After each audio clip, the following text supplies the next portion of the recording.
Well, good afternoon. I'm joined here today by City Manager Troy Schulte and the Chair of the Airport Committee, Jolie Justice. Jermaine Reed, the Chair of the Infrastructure and Transportation Committee, is traveling and could not be here, but together Jermaine and Jolie have combined to form a joint committee to examine issues related to airport. Looking around this Memorial Day weekend at the vibrancy and the electricity all around the city, it was easy to see why Kansas City is attractive to so many people and to so many companies. That energy has extended and continues to extend to our airport conversation. In recent days, it's clear that Kansas City's momentum and the opportunity to have simultaneously bold, to be simultaneously bold in our vision and yet pragmatic in our approach has caught the attention of at least a few companies that want to compete for the future of our airport. So Thursday afternoon, members of the City Council and I received a letter from AECOM while we were in council session. AECOM is a Los Angeles-based company that designs, builds, and finances airports. The letter informed us that they wanted a chance to compete with the proposal brought forward 2 weeks ago by Burns and Mack. And so beginning today, we'll be initiating a 1 month long RFQP process, or a request for qualifications and proposals to earn the exclusive rights to finance, design, and build a new terminal at Kansas City International Airport. City Manager Schulte will outline the RFQP process shortly. Councilwoman Justice will then discuss the timeline for next steps. So what's all this mean? The process begins today. Bids will be accepted for 3 weeks, and within a week thereafter, the city will select a winner of the proposals submitted. Once the selection is made, the city manager and I and the city council will receive a memorandum of understanding, an MOU, from the firm selected to be reviewed by independent legal counsel and voted on by the council. If approved, the city council will spend part of August preparing language asking Kansas Cityans to approve the selected plan, and that would then be placed on the ballot citywide in November. That's the commitment the City Council and I made in 2014. The people would be able to vote. After 6 years, it's time for the residents to actually get the chance to decide the next chapter of KCI. Actually, this is a big win for Kansas City. Our airport is the most vital, important investment that we're going to make in order to share our city with the entire world. And now we know the firms are ready to compete to make our airport world-class as our city is. My resolve to place a new single terminal concept in the November ballot for voters to consider hasn't changed. But now it's clear that there are other options to consider, and I think we should take the time to assure our residents that we will only bring them the very best deal that we can get. As I've contemplated this conversation over the past weekend with staff, I've been struck with how far the dialogue has actually shifted.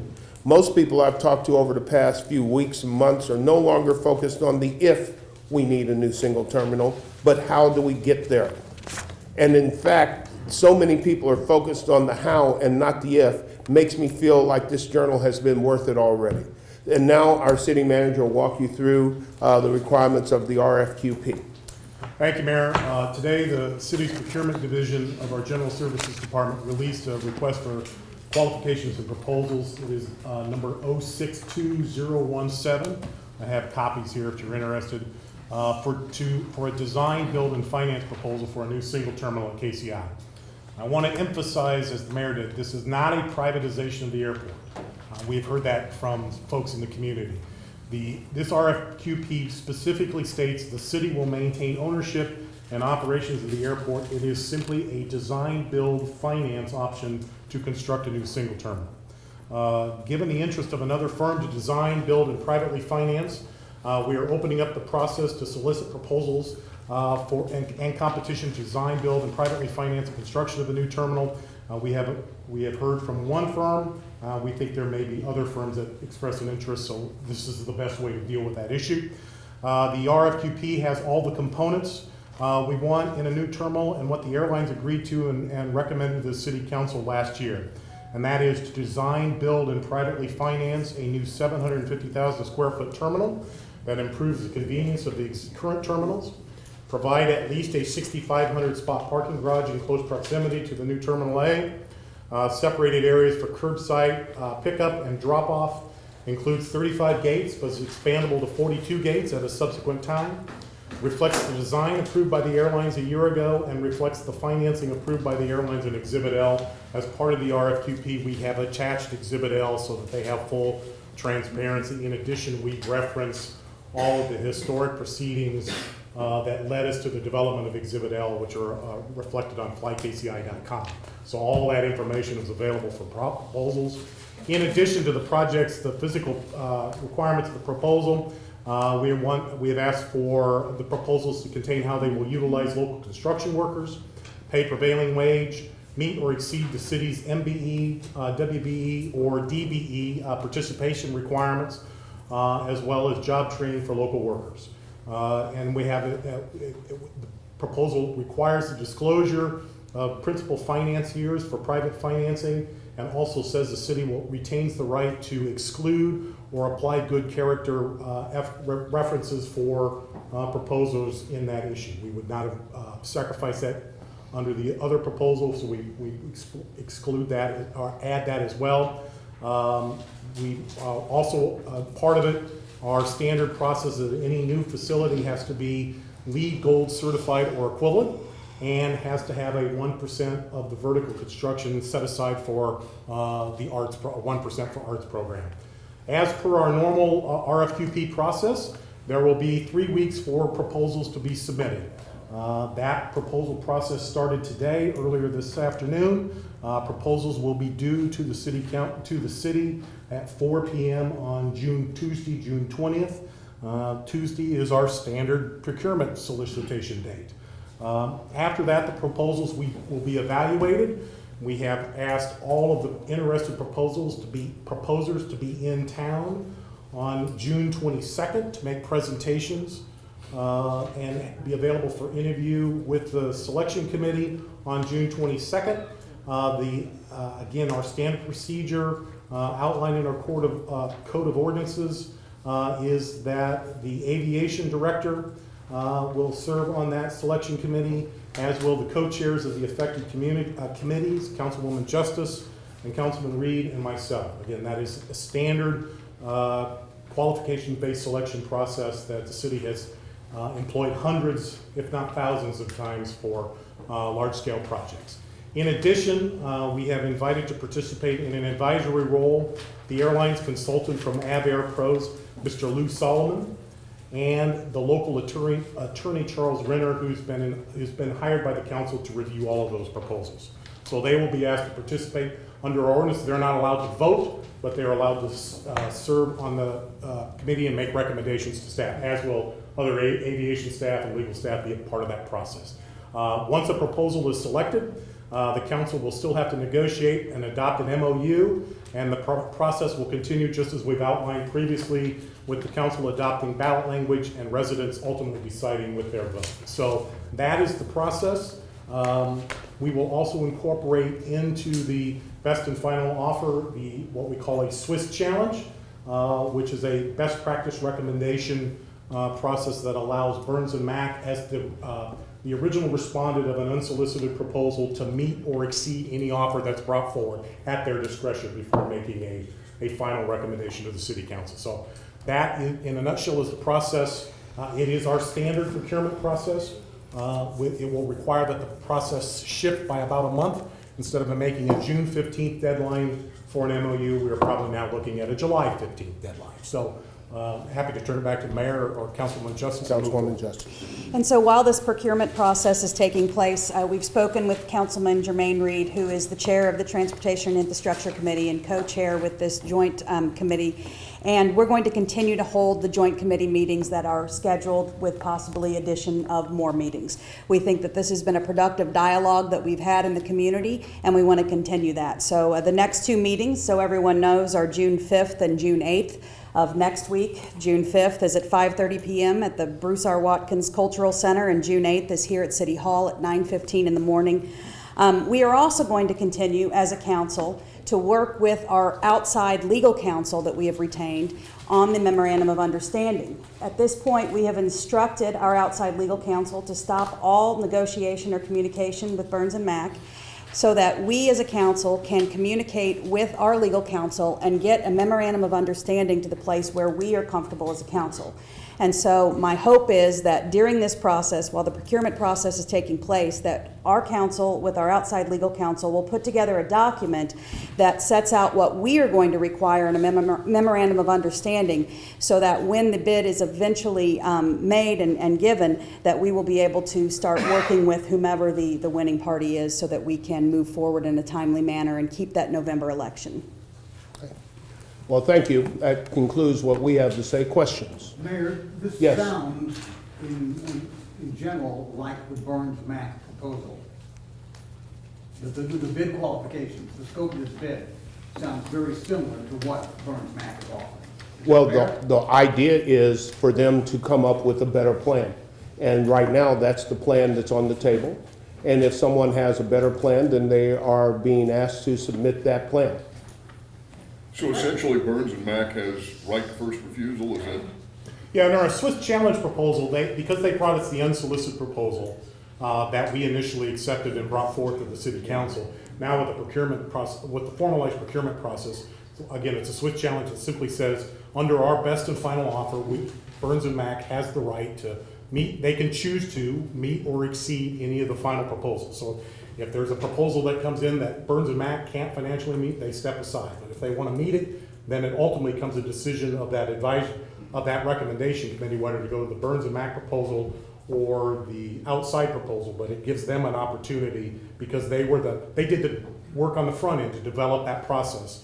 So they're not harmed on the back end by saying, well, I did all this work, got you to a point where you could do this proposal, and then somebody came in and took it away from you. They have the right to meet and exceed, and that's a standard procurement. We haven't done this. We've always had best and final offer, but this was kind of a recommended best practice when dealing with a project of this size, and we thought it was important to ensure fairness for all the parties. So if there's a design difference, if AECom or whoever comes up with a design that's different, what I'm curious about is, how would you get that to the public before they vote on it? Would you have to then backtrack and reschedule more public hearings?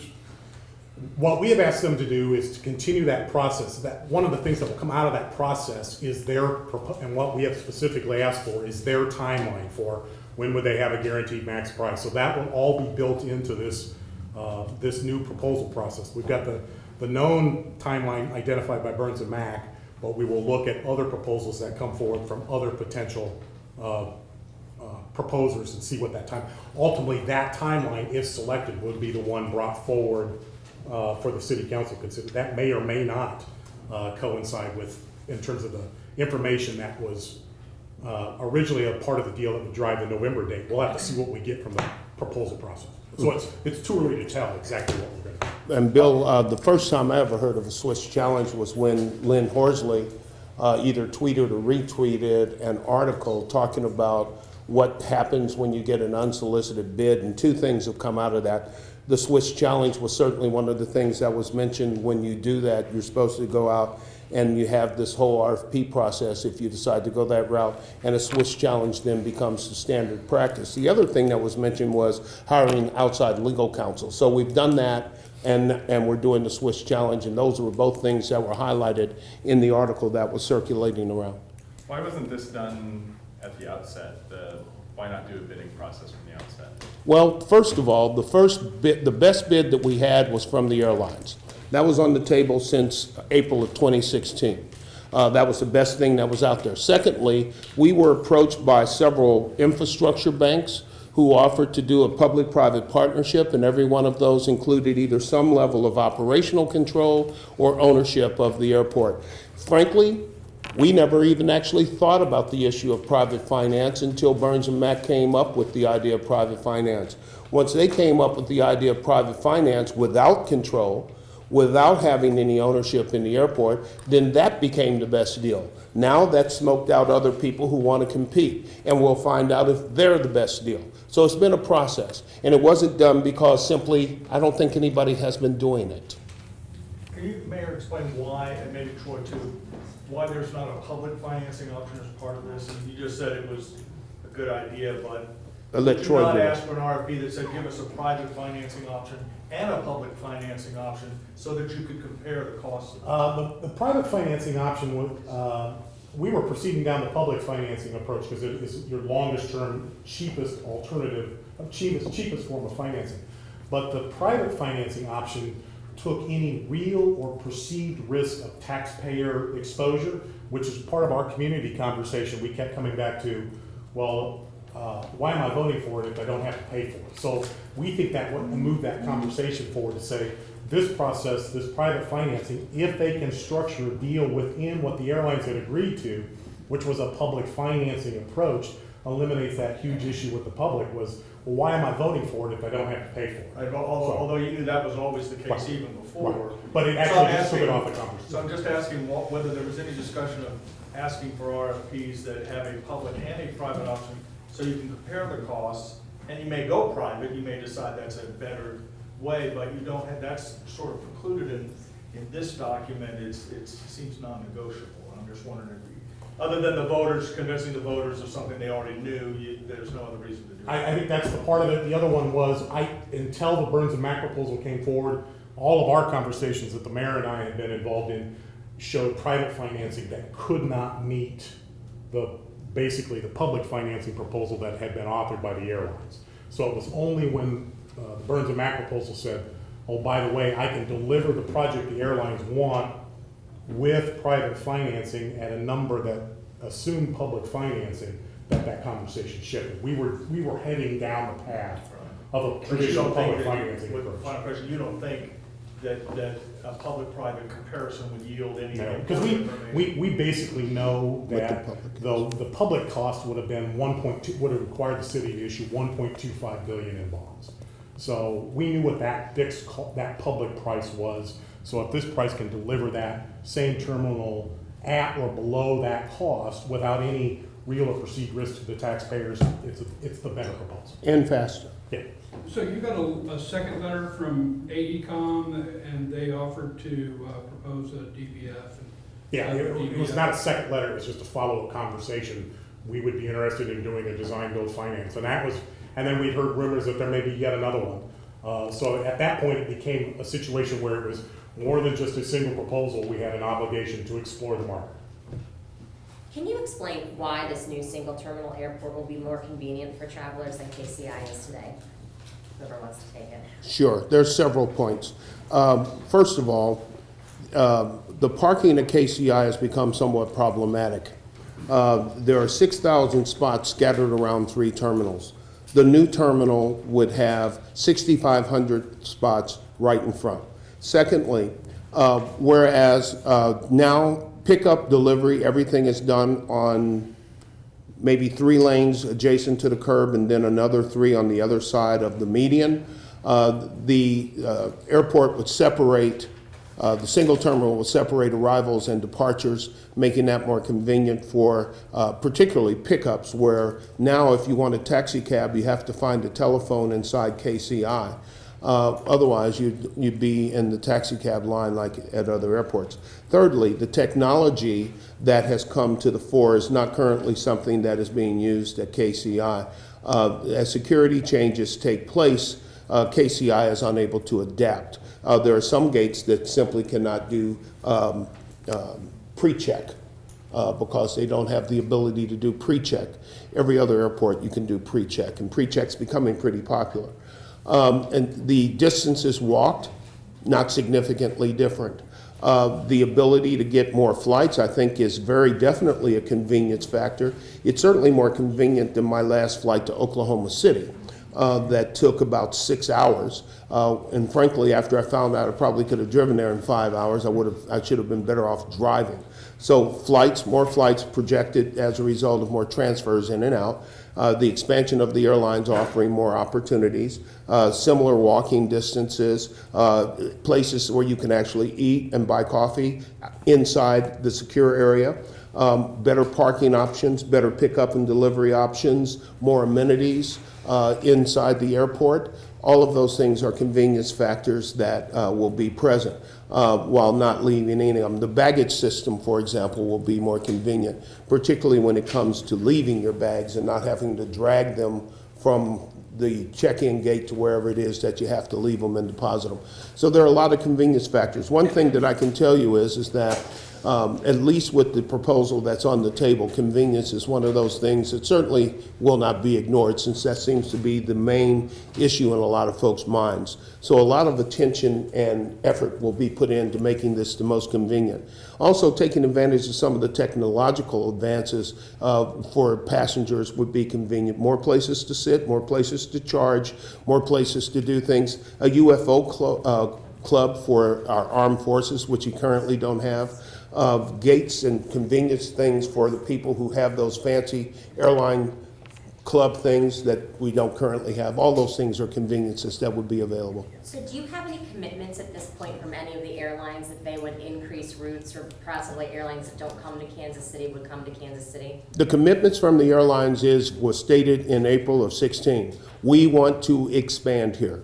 We want to grow here. We cannot grow and will not grow in the current configuration. So I think that you can make your own and draw your own conclusions from that. If they want to expand, then they want to do more than what they're currently doing. The fact that they skipped us and took 12 flights to St. Louis, even though the deplanement costs at St. Louis were twice the deplanement costs here, is something. They have said very openly they will not bring transfers into our terminal because the passenger experience is so bad that they don't want to do it. So if they were bringing more planes in to transfer passengers, those planes would go out. That's the commitment. The airlines are never going to make a commitment and guarantee that, oh yes, we're going to set up 5 more flights to Seattle and all that. But the fact of the matter remains is that there's no way for them to expand their service without expanding their service. Mayor, I proposed a question on Twitter, and I know you like Twitter, and I asked the voters, should the city move forward with a new single terminal if voters say no?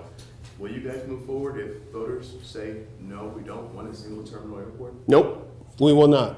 We will honor their vote and their commitment, and we will simply have to figure out what to do as airlines make other plans and as we continue to try to figure out what to do with this 40-something-year-old airport. And is this vote still set for November on the ballot? We're still moving on the November vote. We need to move on the November vote. This has been a 6-year conversation. It ain't going to get any better with age. This is not a glass of wine. This is not a bottle of wine. This is a conversation that's been going on since Moby Dick was a minnow. It's time to go on and do something else. The airlines are, let's say that the airlines prefer a November vote. They prefer to vote last year. They're not going to sit around and work with us forever on this. They have to make their own business plans. They need to know what they're doing. And frankly, if we can't decide in November, we're not going to be in any better shape to decide in April. Yeah, and you said 3 weeks. Is that enough time to give qualified companies to That, propose? you better ask him about that. We've solicited for projects before with a 3-week turnaround. These companies have the resources to bring it to bear to come in and do it. And if they can't, that's an indication of their capability. Sure, and just so I'm clear, so Burns and McDonnell will get the final say. So if the company comes in and said, this is our bid, Burns and McDonnell can match that? They could, under this process, the city has no obligation to select Burns and Mac. If they do it, they are given the right to meet or exceed that final proposal. Ultimately, it will come down to that review committee. If there is a better proposal out there, this process hopefully will identify it. Burns and Mac can exceed it, but the city has no obligation to take that proposal. Will Burns and Mac present to the committee on the 22nd? I mean, will they be in line to give their? I would certainly hope that they Yeah, qualify. but their RFP is not, they're just in the line like everyone else. Right, right. So the presentations and interviews are going to happen on June 22nd. When do you expect the winner to be selected and announced? We would like, in order to meet a time frame that was by Chairwoman Justice, we would like to have a time frame that either that we either amend the existing MOU or introduce, go forward with the current MOU, and I think that takes place on around the 28th or 29th of June. So we would have the proposals due on the 20th, hearing interviews on the 22nd, with a decision shortly thereof after, in order to make that time By frame. June 28th or 29th? Right, right. Okay, Councilwoman Justice, could I ask you? Before then, it would be before June 28th or 29th. Okay, and then the MOU approved by July 15th? That would be my recommendation. Ultimately, is how the city council works through that process. Councilman Justice, if I could ask you, since you're on the committee, And one assumes that the final proposal will be approved by the committee and sent to the council. The council's not gonna vote on all 3 or 4 different plans. They just have one to consider up or down.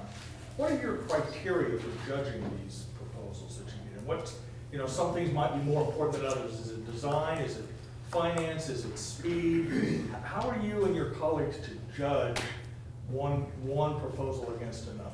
Well, I'm going to start with Exhibit L, which is what was presented by the Airlines and the Aviation Department last year, because one of the things that I have learned throughout this process is how airports are financed, and we cannot approve anything that is not going to be acceptable to the airlines, because as we've mentioned, even in a private finance, they're the ones who are backstopping and paying back the debt. And so how do the airlines make their views known about different proposals? Well, they've done that through the Exhibit L process by saying, here are the basics of what we want. This is the footprint of what we're looking for.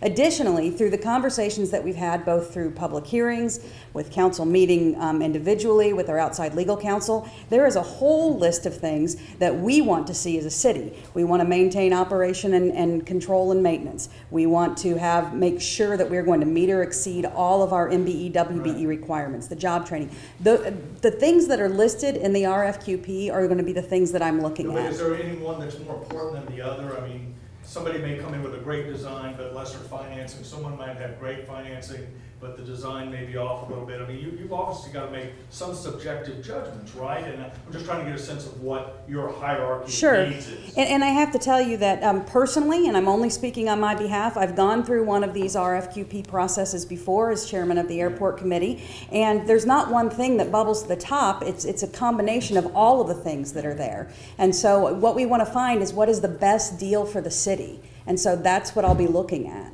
You asked how the airlines, hold on a second, hold on. You asked about the airlines, and the airlines will have a representative there in the form of the Avair financial consultant, who will be there through the process, watching it, being involved in the interviews, and offering their expertise on how to do these things.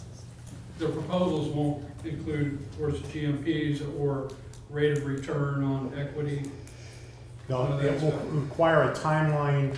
The proposals will have to have that timeline. We talked about when they would get to a guaranteed maximum price, who their financial team members are, all of that would be subject to. And then all those definitive agreements. They would all come in. First it would be an MOU to enter into an exclusive arrangement. That would lead to a development agreement.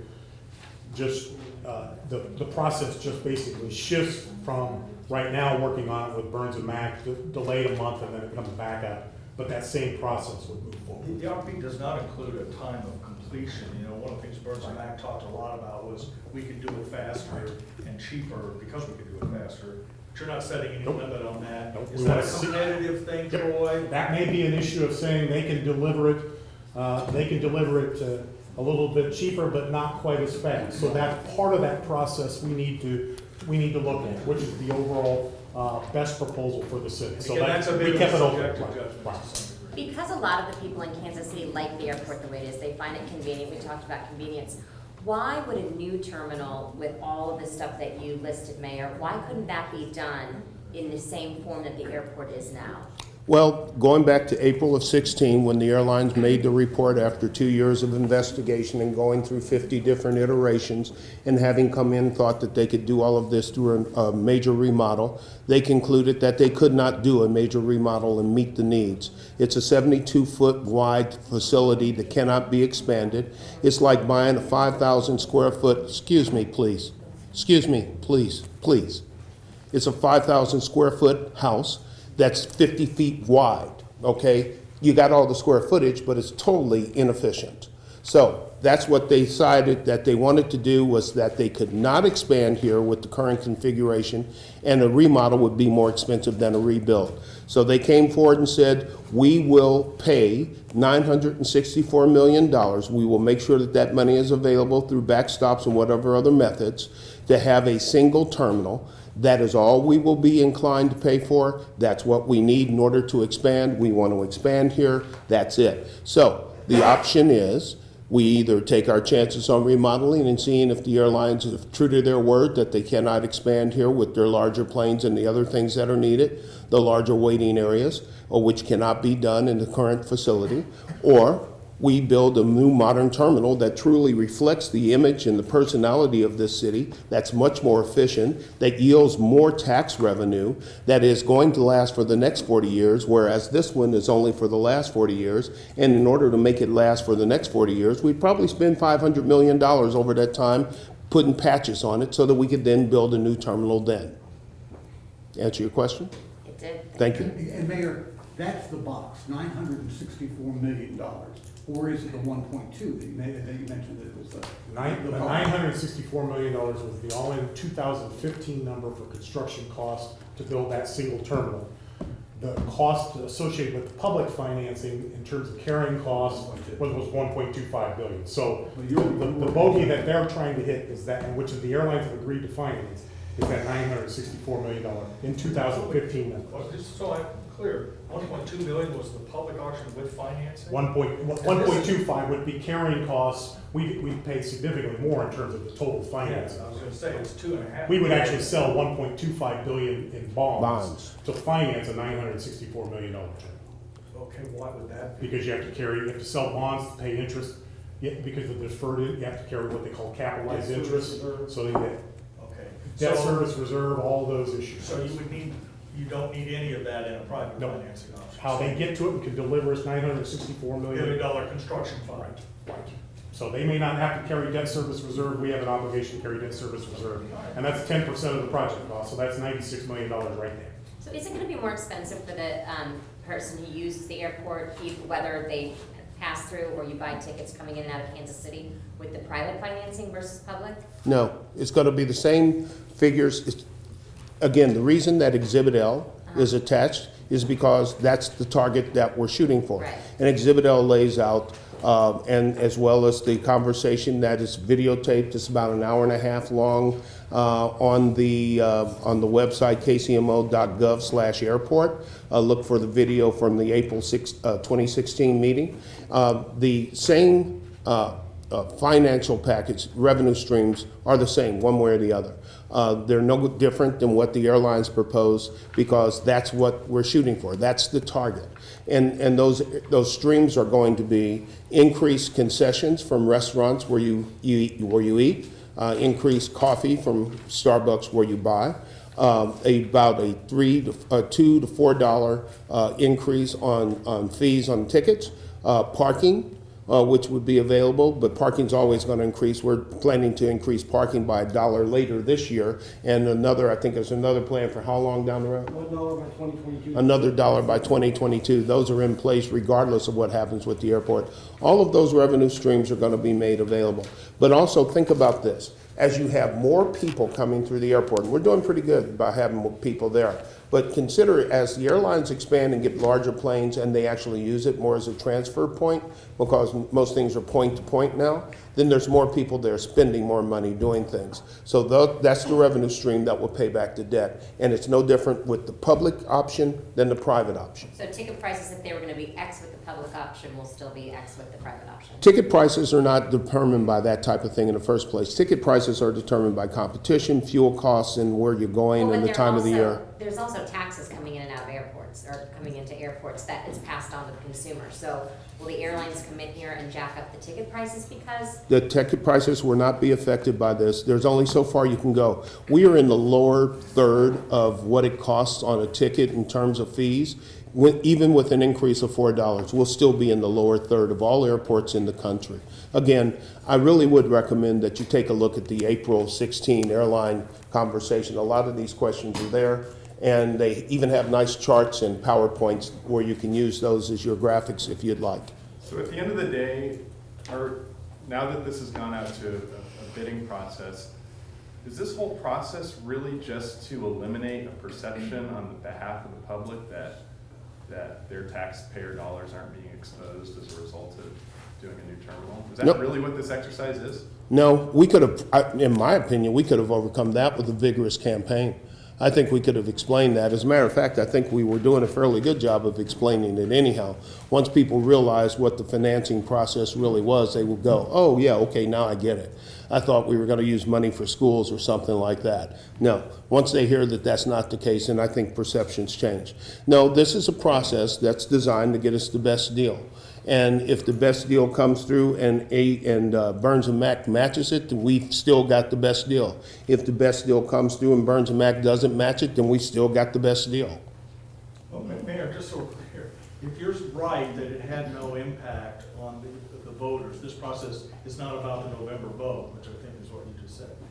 And- No, I said it's not only about that. Okay, and there is no difference in cost between public and private, then why go through this process? Why not just do bonds, authorization in November? Because one of It the doesn't issues change that, anything. one of the issues that was intriguing about the Burns and Mac proposal was even with a private financing, which would have a higher total cost of money, they felt they could overcome the higher cost of money by delivering a project quicker. So we were looking at a 2024 timeframe under a public financing model. They are saying we could deliver a project in 2022. So that's 2 years of maintenance and operations of the terminal is in need of desperate shape. It's 2 more years that allows us to potentially. But you're not allowing any of the RFPs to present you a public finance with a 2022 completion date. Right. Well, We're saying, we might get an RFP that says, we might get a response that says, I can get you private financing and I can get it to you in 2021. Right, but you're not saying there's a No. public option that would be able to satisfy. McCown Gordon is part of a P3 project for KU right now. It's about 7 buildings, about $350 million. They won the competition, including private financing. But when they got into it, KU said, well, we're gonna go ahead and publicly finance this. So they get the savings from the P3 process, plus why not also save money from the financing? So you get both instead of just one or the other. How do you do that? That's what they did. They went through the process as a P3 process. Right. Included private financing. It was a DBFOM. Okay. But then when they got all done, KU said, well, we're gonna go ahead and do our own financing because it's cheaper. So that's what you're The at. difference between Kansas and Missouri is, in Missouri, we gotta go to the votes to authorize. Well, the concept is the Right. same though. You can save money. If we had that flexibility of saying we could do this without having to have voter approval of the bonds, but we would have to do that under a public financing approach.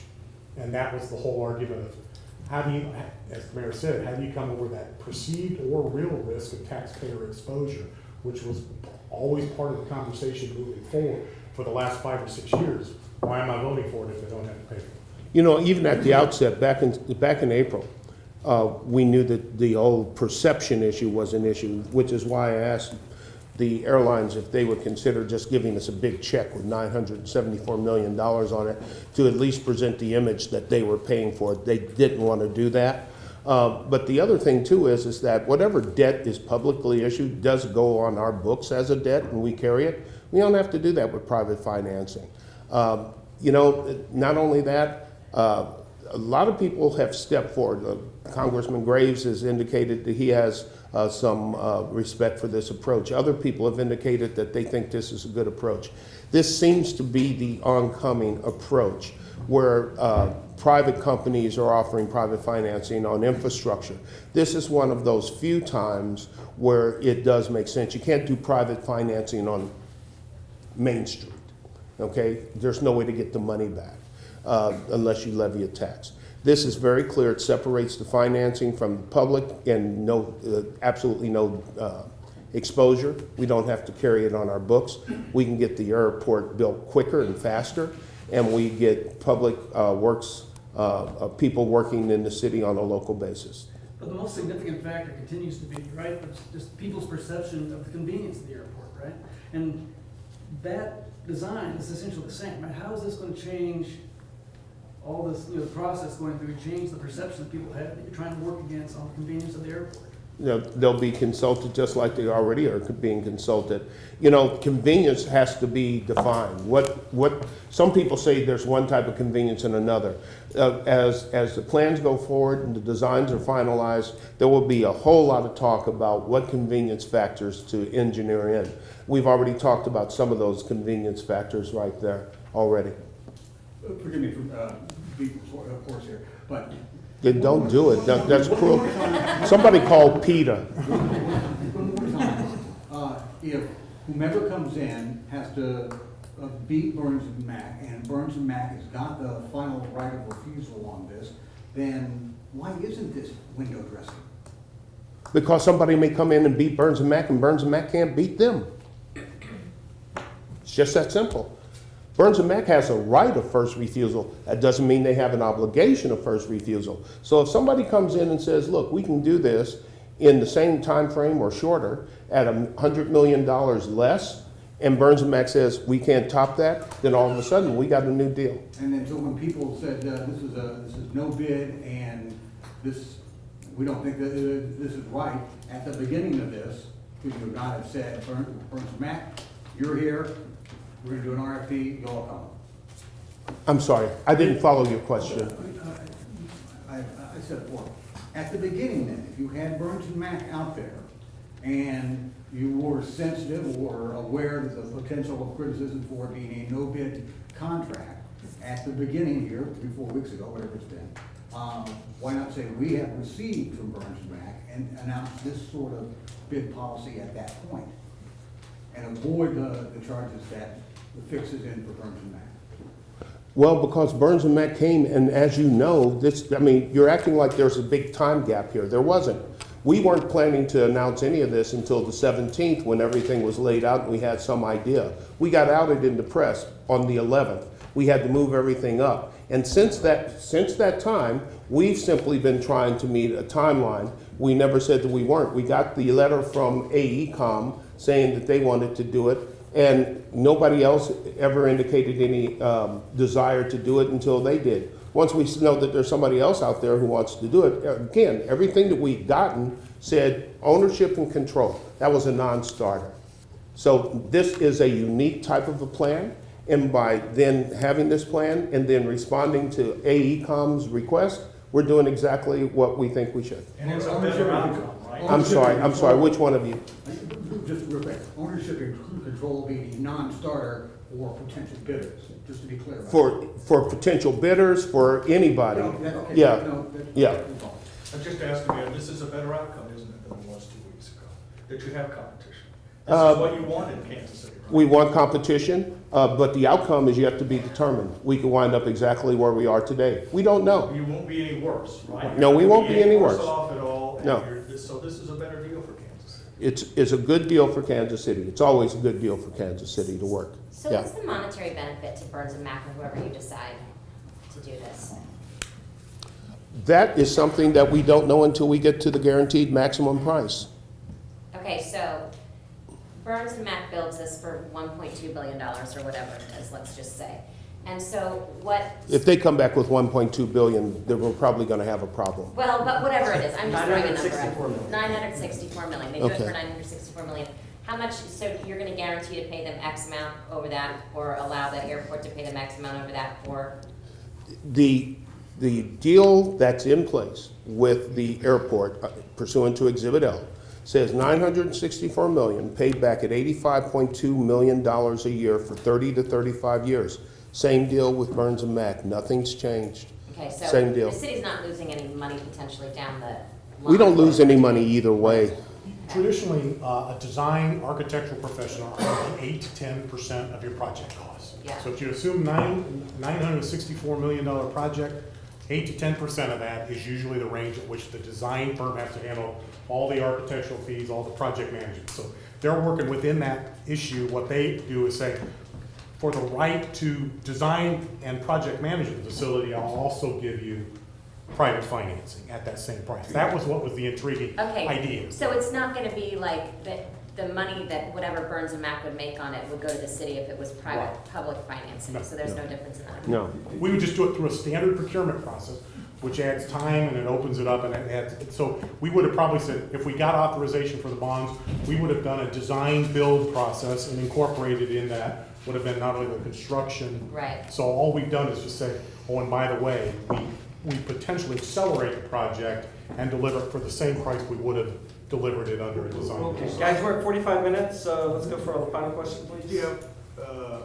design costs, will that be a competitive part of the RFP? In other words, if AECOM says we'll do it for 6% and not 8%, and therefore more money goes into the building and not into our That's pockets. part of Is what, that part of what your we may get back out of, that's why we kind of And wrote again, it that's a broad. subjective Right. judgment, you'll have to say, okay, 7% is over, or whatever. But that's not really subjective, that's pretty objective. If Yeah. you've got 6 versus 8, But the RFQ doesn't No, but specifically ask you that. right, it doesn't exclude, so that's why an RFQ, because you really you're really wanting to challenge the private sector to say, what's your best idea about how to do this? That's why we like the Burns and Mac proposal, it was a standard design build that said, we'll throw in the finance issue.